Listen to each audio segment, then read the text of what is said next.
Você pode achar que é apenas um caso de pareidolia, aquela busca do cérebro humano por padrões semelhantes.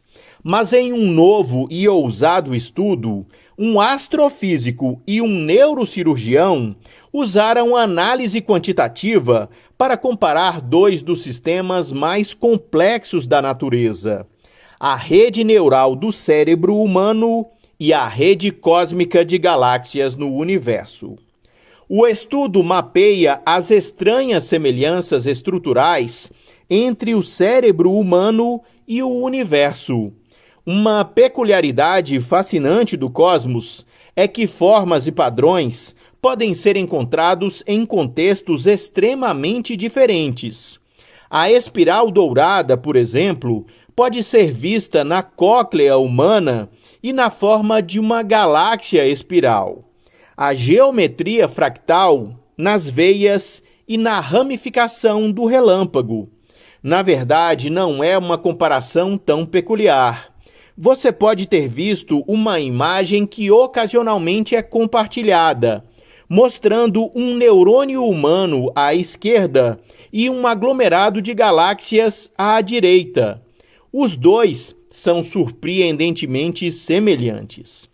Mas há muito mais no cérebro humano e no universo do que sua aparência semelhante. O astrofísico Franco Vasa, da Universidade de Bolonha, e o neurocirurgião Alberto Feletti, da Universidade de Verona, passaram os últimos anos investigando para determinar se as semelhanças são mais profundas. Em 2017, eles explicaram: as galáxias podem se agrupar em estruturas enormes, chamadas de aglomerados, superaglomerados e filamentos, que se estendem por centenas de milhões de anos-luz. A fronteira entre essas estruturas e os trechos vizinhos de espaço vazio, chamados vazios cósmicos, pode ser extremamente complexa. A gravidade acelera a matéria nesses limites a velocidades de milhares de quilômetros por segundo, criando ondas de choque e turbulência em gases intergalácticos.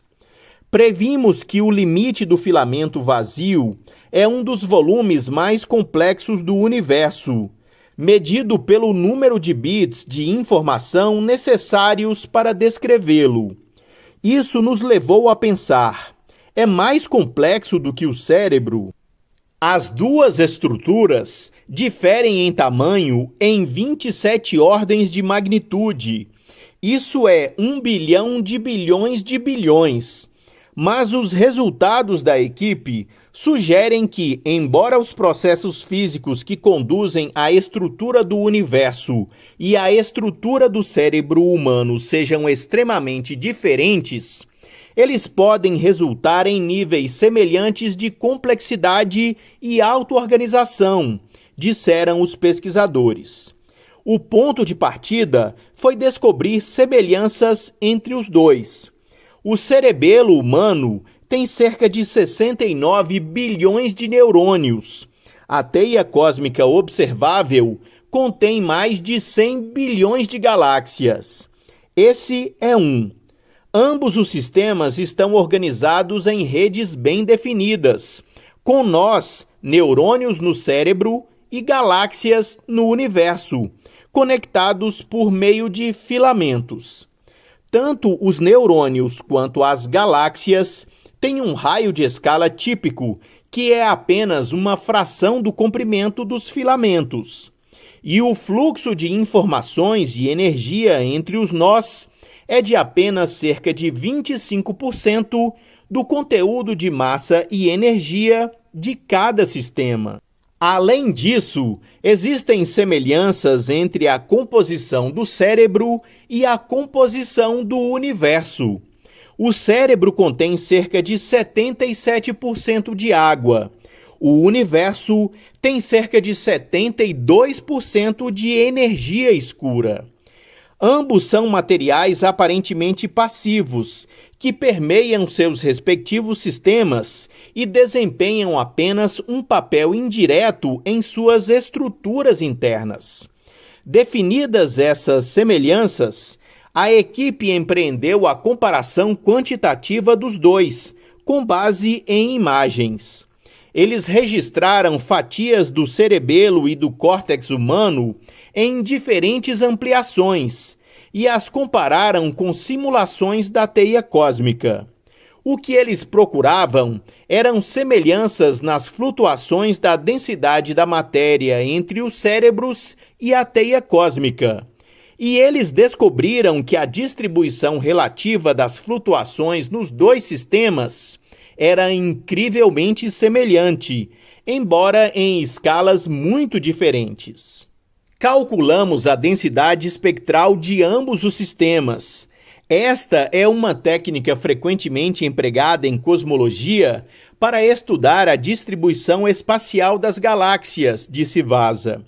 Nossa análise mostrou que a distribuição da flutuação dentro da rede neural do cerebelo em uma escala de 1 micrômetro a 0,1 milímetros segue a mesma progressão da distribuição de matéria na teia cósmica, mas é claro, em uma escala maior que vai de 5 milhões a 500 milhões de anos-luz. Mas não foi só isso. A equipe analisou outras características morfológicas, como o número de filamentos conectados a cada nó. A teia cósmica, baseada em uma amostra de 3.800 a 4.700 nós, tinha, em média, 3,8 a 4,1 conexões por nó. O córtex humano, para uma amostra de 1.800 a 2.000 nós, tinha uma média de 4,6 a 5,4 conexões por nó. Além disso, ambos os sistemas mostraram uma tendência de agrupar as conexões em torno dos nós centrais, e ambos parecem ter capacidade de informação semelhante. Um estudo recente sugere que a memória do cérebro humano é de cerca de 2,5 petabytes. Outro estudo recente de Vaza sugere que a capacidade de memória necessária para armazenar a complexidade do universo gira em torno de 4,3 petabytes. Grosso modo, escreveram os pesquisadores, essa semelhança na capacidade de memória significa que todo o corpo de informações que é armazenado em um cérebro humano, por exemplo, toda a experiência de vida de uma pessoa, também pode ser codificado na distribuição de galáxias em nosso universo. Isso não quer dizer que o universo seja um cérebro ou capaz de ter consciência, mas sugere que as leis que governam o crescimento das estruturas de ambos podem ser as mesmas. De acordo com um artigo de 2012, baseado em simulações, a rede causal que representa a estrutura em grande escala do espaço-tempo em nosso universo em aceleração é um gráfico de lei de potência notavelmente semelhante ao cérebro humano. Estudos como este de Vaza e Feletti podem abrir caminho para um melhor entendimento dessas leis. Mais uma vez, os parâmetros estruturais identificaram níveis de concordância inesperados. Provavelmente, a conectividade dentro das duas redes evolui seguindo princípios físicos semelhantes, apesar da diferença notável e óbvia entre os poderes físicos que regulam galáxias e neurônios, disse Feletti. Essas duas redes complexas mostram mais semelhanças do que aquelas compartilhadas entre a teia cósmica e uma galáxia, ou uma rede neural e o interior de um corpo neural. A pesquisa foi publicada na Frontiers in Physics. Este foi o Minuto News, uma pílula com notícias sobre ciências.